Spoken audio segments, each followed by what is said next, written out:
কোনোবাই যদি হকী খেলি ভাল পায় ধৰক নাহৰকটীয়াত তেওঁলোকে হকীৰ ইকুইপমেণ্টটো কিনিব আৰু প্ৰতি বছৰ এই যে ইউথ ক্লাবৰ যোনটো 15 লাখ যোনটো আমি ষ্টাৰ্ট কৰি আছোঁ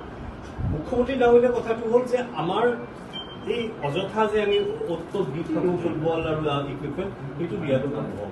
গোটেইখিনি কাষ্টডিয়াল এই ইউথ ক্লাব হ'ব ইউথ ক্লাব ফৰ্মেশ্যনত গোটেইখিনি ৰাইজে জড়িত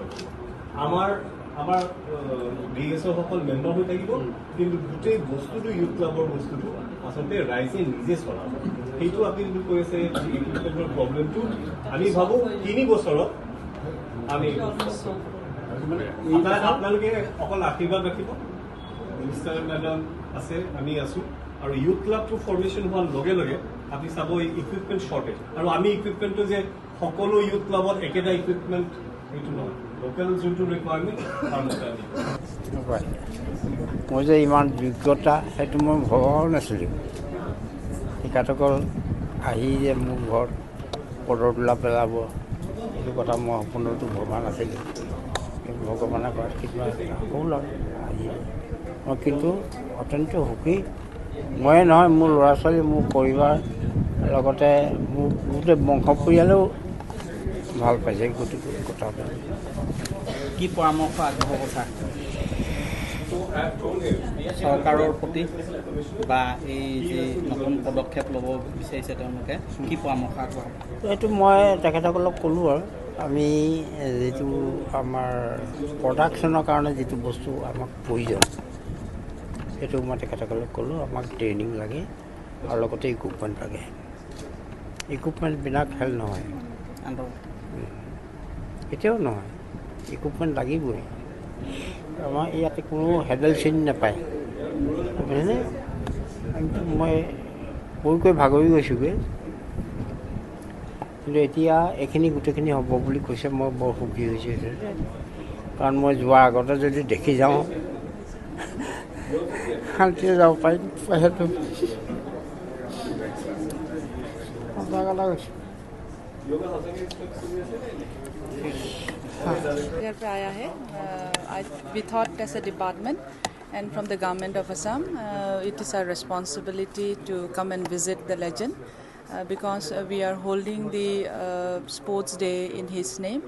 but then it has not been fortunate enough for us to meet the legend. We took it out a time today and then we thought we should come and visit and ऐसे भी देखा जाता है कि जब हमारा सरकार वैसे ही डाउन टू अर्थ का हिसाब से we try to move to the house of the people common people पे जाके देखता है so this is one of our opportunity as the department of sports कि हम लोग ने आज में आके जो हमारा लेजेंड है उनको आके मिलके बहुत ही अच्छा लगा है this should be a message also that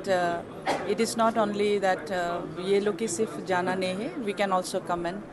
B grateful to them क्योंकि उन लोग ने बहुत ही असम का नाम रखा है जब असम का नाम इतना ऊपर पे गया है आज का दिन में हम लोग ये कंटिन्यू करने से फॉर द यंगर जनरेशन उनको बहुत सारा लोग भी पता नहीं होगा शिवसागर वासियों लोग को पता है कि there is a legend but rest of the Assam पे इतना नहीं पता चलेगा so this is what message also we want to give I hope he is grateful for us that we have met him और उनका हेल्थ बहुत ही अच्छे से रहे यही बोल के thank you all that you all have come to greet us अच्छा लगा है that he is in a sound health thank you so much আচলতে বহুত দিন ধৰি আমাৰ ক্ৰীড়া আৰু যুৱ কল্যাণ বিভাগে আমাৰ অসমৰ লেজেণ্ড অসমৰ প্ৰাইড অৰ্জুনা এৱাৰ্ডী ভোগেশ্বৰ বৰুৱা ডাঙৰীয়াক আমি ফেলিচিটেট কৰাৰ কথাটো বহুত দিন ধৰি চলি আছিলে মাজতে এবাৰ আমি গুৱাহাটীলৈ মাতি পঠাবলৈ বিচাৰিছিলোঁ তেখেতৰ গাটো তেনেকুৱা ভাল নাথাকে বুলি পেলাই আমাৰ মাননীয় মিনিষ্টাৰে আমাক ক'লে আমি একেলগে যাওঁ গৈ পেলাই কৃতজ্ঞতাটো জ্ঞাপনে কৰোঁ তেখেতে যিখিনি সুনাম অৰ্জন কৰিছে অসমৰ কাৰণে ইণ্টাৰনেশ্যনেল লেভেলত সেইখিনি আজিও আমি সোঁৱৰি থাকোঁ আৰু আমি ভাবোঁ তেখেতৰ নিচিনা এগৰাকীয়ে এটা জেনেৰেশ্যন আফটাৰ জেনেৰেশ্যন আমাৰ খেলুৱৈসকলক ইনস্পায়াৰ কৰিছে আৰু আমি অকল সেইটোকে ক'লোঁ যে তেখেতে যে ইমান ভাল কাম কৰিছে আমি শ্ৰদ্ধাৰে আহি পেলাই তেখেতক মানে এটা নমন কৰিবলৈ আহিছোঁ আৰু গোটেই ডিপাৰ্টমেণ্টটো আহিছে, মই ছেক্ৰেটাৰী হিচাপে আহিছোঁ, ডাইৰেক্টৰৰ লগতে আহিছে আৰু আমি ভাবোঁ যে তেখেত হয়তো ডিম'টিভেটেড ফিল কৰি আছিলে, আমি গুৱাহাটীত মাতি পেলাইও আমি তেনেকৈ সেই ধৰণেৰে আমি তেখেতক ফেলিচিটেট কৰিব পৰা নাই, সেইকাৰণে আমি আজি আহিছোঁ আৰু আমি আশা কৰোঁ যে আমি এইবোৰ আকৌ